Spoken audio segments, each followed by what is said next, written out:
Good morning, guys. I think we'll go ahead and get started. I want to let you know that I did unmute you guys. You guys are muted now because you've muted yourselves, but it's just the three of you. If someone else joins, that's fine, but I'm just going to leave it unmuted. If you guys got a question during the training, just unmute yourself and stop me, seeing how it's just looks like it's just Enertech people today. So it still will be recorded, so we'll go through all that, but it won't be super long today, but we'll just cover basically the obviously the combination control board. And since it's just us, I won't go through the whole spiel of who we are and the people in our department. So we'll go ahead and get started here.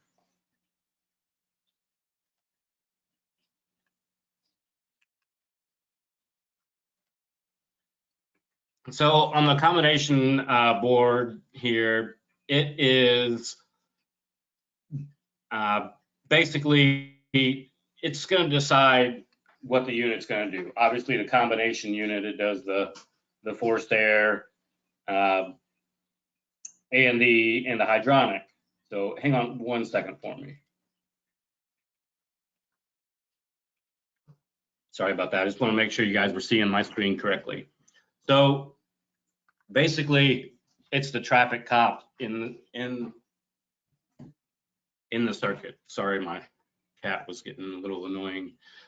So if there's a Y1 call to the unit, that's always just a compressor call. But if it sees that the thermostat's calling or the hot water, it's going to send it over to the hot water board first and basically decide where that call goes. And we'll go through here and discuss how we figure out, what is our priority and how we're switching it over.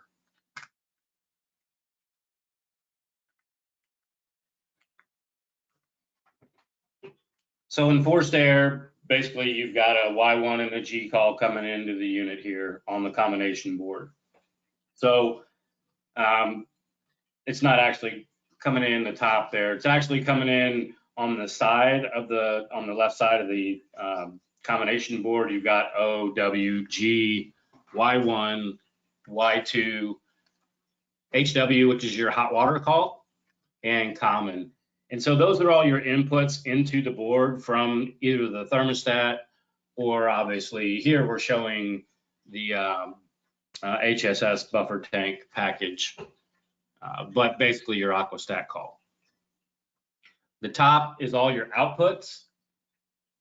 So you've got your hot water valve, your hot water pump, your Y2 call, Y1, and your G call as well. You've also got your reversing valve, your O signal there. So basically, if you ever have an issue with the board, the first thing obviously we're going to check is the left side of that board to see if we've got a call. First thing you probably want to check is make sure that power light is on. It's a little green light, and it should always be on if you have power to the R terminal in the upper left corner of the board. That's the power to the board itself. It also has the status lights. We'll discuss those here in a few minutes as well. So hot water priority is the default mode from the factory. So if there's a call for forced air and hot water at the same time, then hot water is going to come on first and satisfy that call before it goes over to the forced air portion of it. So in hot water priority, you've got in this system here, the combination unit. It's kind of crazy if you've ever opened one up and looked at it. It looks like there's two reversing valves. And in this picture, you can see right off the discharge of the compressor, you have what looks like a reversing valve. That's actually a directional valve or direction valve. It's going to choose if it's in hydronic or forced air along with the three-way valve that's above that. But the directional valve and the reversing valve, they look the exact same. It's the same part number. So A lot of times guys or, technicians say, why are there two reversing valves? Well, there's really not two reversing valves. One's a directional valve and one is a reversing valve for changing from heating to cooling. You can always know that the very first one off the compressor is going to be your directional valve. It'll also have a smaller line coming off that middle port. You can see it on that first one. It's got a dotted line on it, and that'll be a smaller line that's going back over to your suction, back to the compressor. So in hot water priority mode, none of these valves, you got a three-way valve and a directional valve and a reversing valve, none of those valves are energized. So default, if it ever fails, a valve fails or something, it's going to fail to hot water mode, basically.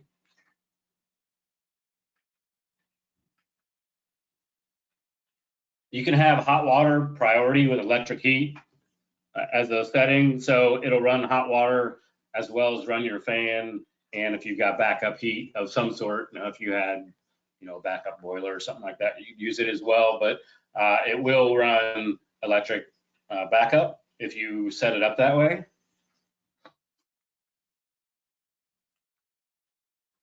Whenever the unit is in hot water mode, it's always in second stage. It's basically trying to get rid of that call as quickly as possible. You want to be a little bit careful when you're selling or installing a combination unit. You don't want to overload the unit. It's not really meant for, like a whole home radiant floor system with a little bit of cooling or something like that. It's really not made for that. The combination, the hot water portion of the combination unit, it's usually meant for smaller zones. Maybe you got a kitchen or a bathroom or a mud room or something like that. But I wouldn't throw a garage on a combination unit, and I wouldn't expect to do a whole home radiant. It just puts a lot of strain on the unit, and with a lot of strain on the unit, compressors fail, and then we get unhappy customers. So, if you've got a lot of radiant, I would prefer to look more towards a WT unit, water to water unit, whether that's variable speed or two-stage or even single stage if you're, up farther north. But I'd probably not necessarily go with a combination unit with heavy radiant in the home.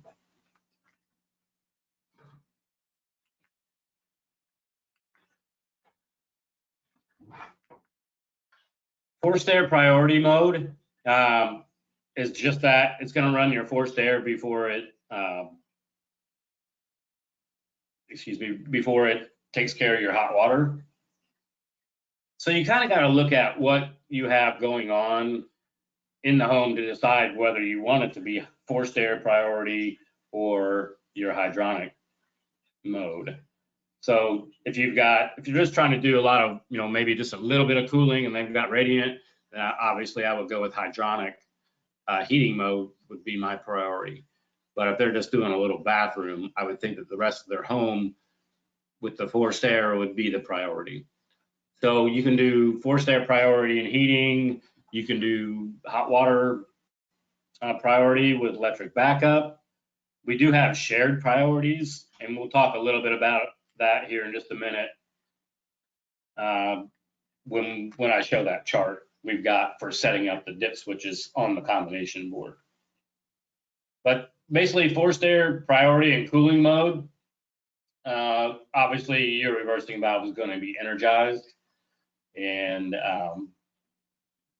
we're going to remove that heat from the home for the forced air priority and cooling. So this is basically the dip switch settings. There's a little red box on the middle of that board to set it up. Again, from the factory, it comes hot water priority, fan off during a hot water mode, regardless of a G call. It's kind of a lot of information there in a little short sentence, but basically, when it's in that mode, whenever it's in hot water mode, whenever the aquastat is calling, that's all it will run. No fan, no nothing. So a lot of times we don't really necessarily use that one. I don't know why you'd want your fan off If they want to run their fan continuously, you know, to filter air, then that's not going to be a good priority setting for them. The majority of the time, I usually see hot water priority with electric heat, with the fan every time there's a G call. So basically about halfway down that chart, you can see the hot water priority with electric heat. The second one down on that chart is also hot water priority with electric heat, but the fan is off in hot water mode, except when the electric heat is operating. So if they want to run their fan all the time, circulate air and filter it, then they have to go with the one down towards the middle with, it doesn't matter. Anytime it sees a G call, whether that's just a G or a G with a W, that it will run the fan. Now we start looking at, obviously we have forced air priority. That's a very common one as well. Again, you can use the fan off in hot water mode, or you can do the fan on, but again, they're just dip switches. So either on or off. On is up, off is down, just like a light switch. And it's a little red box, so they're not real difficult to see on the combination board. They stand out pretty good against that green background of the board itself. Shared priorities. I'll talk a little bit about shared priorities. I do not recommend using the shared priorities. Puts a lot of strain on the unit. If the unit never satisfies a call, you know, and it's switching back and forth, it's never going to get any downtime. You could cause your loops to run cold and, you know, never get a chance to recuperate. And it's definitely hard on the compressors. So I don't ever recommend using the shared priorities. That's pretty much all I'm going to say about that. It's just not really the best situation for the shared priorities. There are some LED indicators. There's 4 LED indicators on the unit, actually 5. There's power. So the green power LED should be on all the time. And then you have hot water LEDs, the first 2. So you have an amber and a yellow light, and then you have your status lights. So then there's a red one and another green one. We like to confuse you guys with, we like to throw 2 green lights on most of our boards just to kind of confuse you. I think if you guys were in the Lockout board training, we kind of discussed that as well. There's a green light on the top and green light on the bottom. So we didn't want to change it up on this board. So we put 2 green lights on it as well. But basically it'll tell you, you know, what call is coming into the board and what's the status of it. So if you're in heating on stage 1, you know, the amber light will be off. Your HWN will be flashing 1 flash. The LED 2, which is the red, will be on. And then the LED 1, that second green light, will also make 1 flash. And that's telling you that it's in heating stage 1. And that's that would be your forced air. Then you've got your stage 2, stage 3, your emergency heat, your cooling stages, and then your hot water modes, as well as your fan only. So it'll kind of tell you what's going on the board. It's a good, quick little diagnostic of, so you wouldn't necessarily have to check for voltages coming into the board to see where the call is. But just remember that they are little light bulbs. These are not LED lights on there right now. I don't know if that will ever be the case. I don't know of any upgrades going on to that board. We don't actually make that board, but lights can burn out. So I don't necessarily trust lights. Yes, I'd look at them, and then I would always double check voltages. I mean, it's not really that hard to check voltages. So I would just check that as well. Time delays. The combination board does have a 2-minute time delay. So the Lockout board has a 5-minute time delay. So it's not 7 minutes when it gets the call. If it's, you know, in its anti-short cycle, it's just going to be 5 minutes, because those timers run together. You know, once one of them starts, the other one starts as well. So it starts the countdown. Now, when it switches from forced air to hot water or back, there's only a 2-minute time delay. It's not 5 minutes, because the lockout board time, unless the lockout board dropped the call and it came back. Once the lockout board gets a call, it'll wait 5 minutes, and then as long as it's been 5 minutes, it's not going to go back through that again. So unless, you know, for some reason the call drops to the lockout board, it'll just be a 2-minute time delay if there's 2 calls going on at the same time. So if it's switching modes, because one of them has satisfied, let's say forced air is satisfied, and it's switching over back to hot water mode because there's been a call there, then it will just be a 2-minute time delay.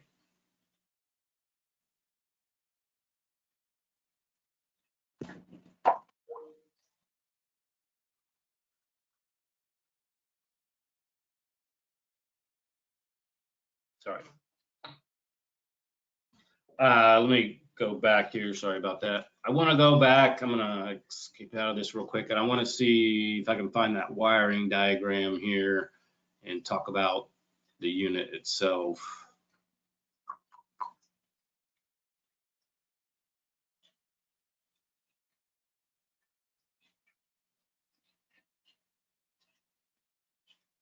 That's okay. Hang on 1 second.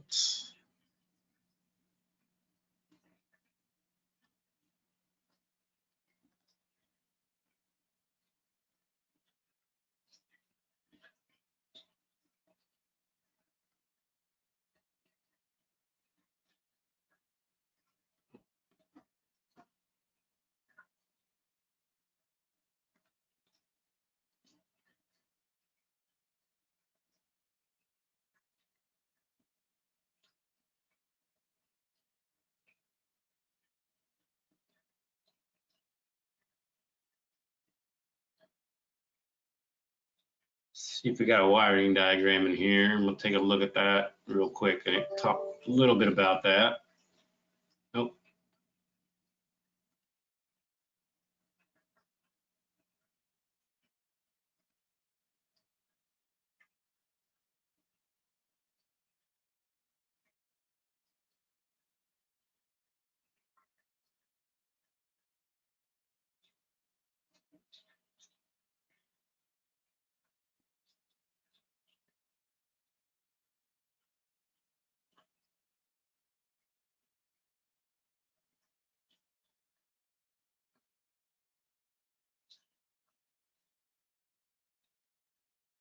Okay, let me zoom in.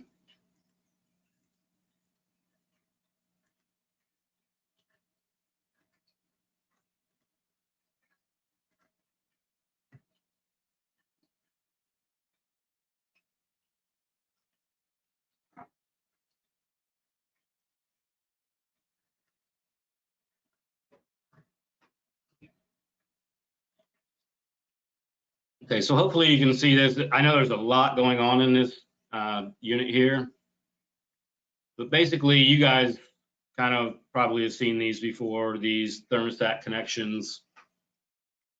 And obviously these are your thermostat, your common R, Y1, Y2, all that. And then you've got your aquastat will be your hot water call. So it's the HW terminal on your accessory connections. So if we look kind of down here, there's a little wiring diagram as we follow some wires straight down below that HW terminal. As you can see, these are all your inputs to the board itself. So you've got your Y1, you can, if you trace it back, goes back directly back to your thermostat connections. So this is basically all your calls right off your thermostat and your aquastat. Once the calls come in here, then like your Y call going to your lockout board, we can actually trace that back over, and it'll run back over to your YU and your YT connections here for your actual call to your lockout board. Right here in the middle of the lockout board itself, There's a little black box, and that's going to be where your priorities are set up. So all calls from your thermostats come back here. Now, depending on the type of aquastat is going to depend on which terminal you use. So, and also this is where your valves and loops are gonna come in as well. So basically, you're gonna send R to your aquastat, and then once the aquastat closes, it'll send the HW call into the combination board. One thing that is nice is we don't have a whole lot of issues with the combination board. It's usually pretty reliable. Actually, all three of our boards are pretty reliable.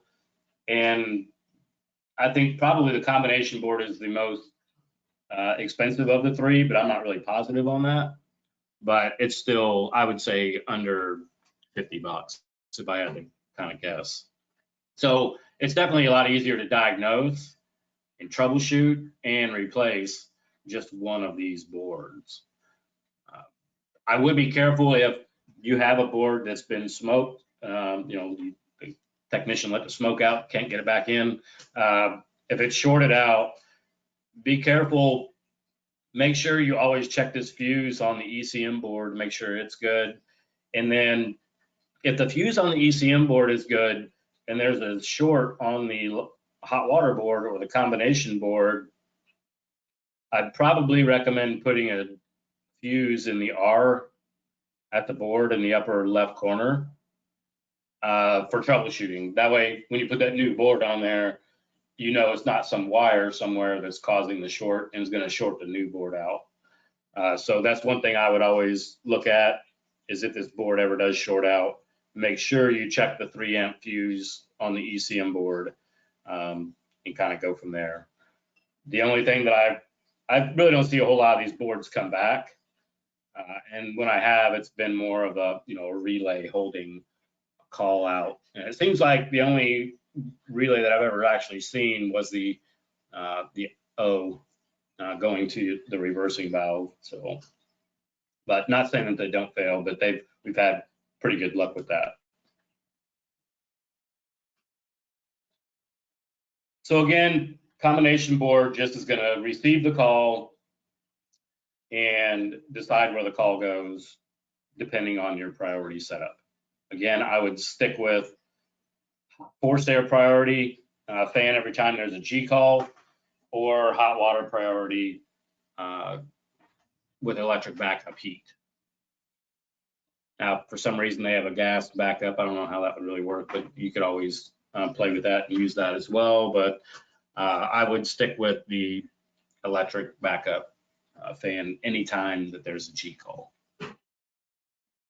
So there's basically the combination board. There's not a whole lot on it other than it, you know, there here in this picture is the actual dip switch settings. And then you can see the lights down low on the board there, and your status light in the lower left-hand corner of the board. Again, it's got a bunch of relays. If for some reason it's not outputting, more than likely it's in one of these relays. Sometimes you actually hear these relays buzzing. You might be able to tap on them lightly with like the end of a screwdriver or something. To maybe one of the contacts is stuck, but it'll just get stuck again. So you definitely have to be replaced. And again, not a whole lot of issues with them. Just know that left side are inputs and the top of the board are outputs, just based on looking at your priority dip switch settings.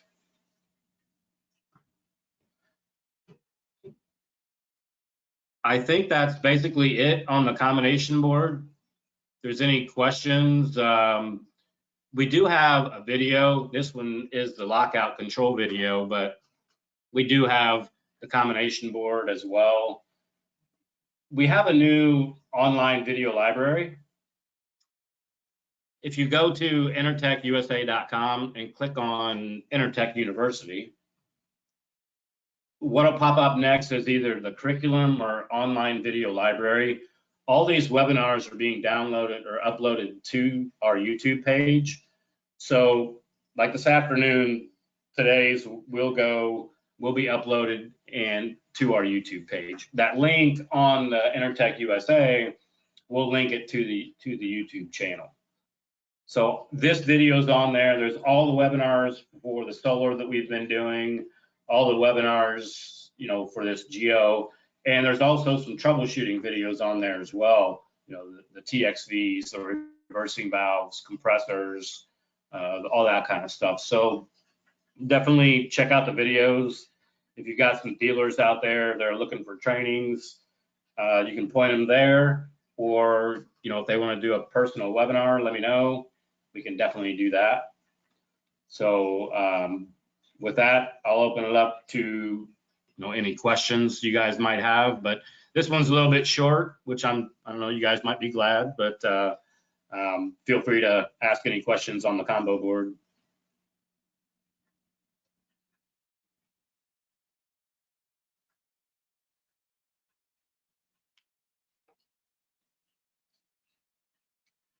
I do have, I think, doing a flow center training on Thursday, and then next Tuesday, I just did post 2 more. The one on Tuesday of next week, which I believe is the 21st, will be flow center installation and some water quality stuff. And then on Wednesday is solar, and then that Thursday will be superheat and subcooling. Or, you know what, I think I'm wrong on that. I think the superheat and subcooling is on Tuesday and the flow center is on Thursday. Either or, those 2 are coming up next week. So I just did post those this morning. So check that out. Talk to your dealers, see if they want to sign up. They're all free. And I can get NAIC credit for these classes. So I just they'll have to email me, and I can send out a certificate to them, and it'll have the NAIC credited hours or continuing education hours listed on the certificate. So with that, there's no questions. So hang out just for a few minutes, and then we'll talk to you guys soon. I appreciate it.